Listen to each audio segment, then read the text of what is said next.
एक तरफ उसका घर एक तरफ मैं खड़ा। গজল গানের অন্যতম নক্ষত্র পঙ্কজ উদাস তার অগণিত ভক্ত শ্রোতাদের কাঁদিয়ে চলে গেলেন না ফেরার দেশে। সঙ্গীতের এই নক্ষত্র পতন হল সোমবার 26শে ফেব্রুয়ারি। দীর্ঘ রোগ ভোগের পর চলে গেলেন গজল সঙ্গীতের এই প্রবাদ প্রতিম ব্যক্তিত্ব। তার বয়স হয়েছিল 72 বছর। পরিবারের পক্ষ থেকে আনুষ্ঠানিক বিবৃতি দিয়ে পঙ্কজ উদাসের মৃত্যু সংবাদ নিশ্চিত করা হয়। বলা হয়, অত্যন্ত ভারী মনের সঙ্গে জানাচ্ছি, পদ্মশ্রী পঙ্কজ উদাস প্রয়াত হয়েছেন 26শে ফেব্রুয়ারি। 4 দশকের সঙ্গীত কেরিয়ারে হিন্দি সিনেমা এবং ইন্ডি পপের জগতে তার অবদান ভোলার নয়। লাইভ অনুষ্ঠান হোক বা অ্যালবাম কিংবা ছবির গান 80 ও 90-এর দশকে দর্শককে মুগ্ধ করেছেন তিনি।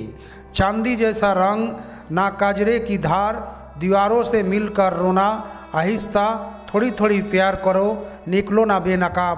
निकलो ना बेनकाब। পঙ্কজ উদাসের গাওয়া এইসব গজল আজও ভুলতে পারেনি শ্রোতা দর্শকরা। পঙ্কজ উদাস ছিলেন একজন ভারতীয় গজল এবং প্লেব্যাক গায়ক, যিনি হিন্দি সিনেমা এবং ভারতীয় পপ গানের জন্য পরিচিত। তিনি 1980 সালে আহাত নামে একটি গজল অ্যালবাম প্রকাশের মধ্যে দিয়ে কর্মজীবন শুরু করেন।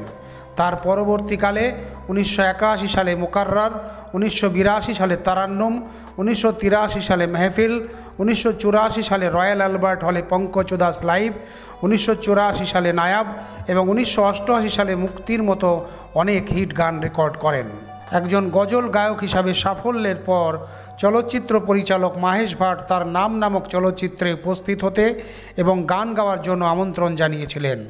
1986 সালে নাম চলচ্চিত্রে গান গাওয়ার জন্য পঙ্কজ উদাস আরও খ্যাতি অর্জন করেন।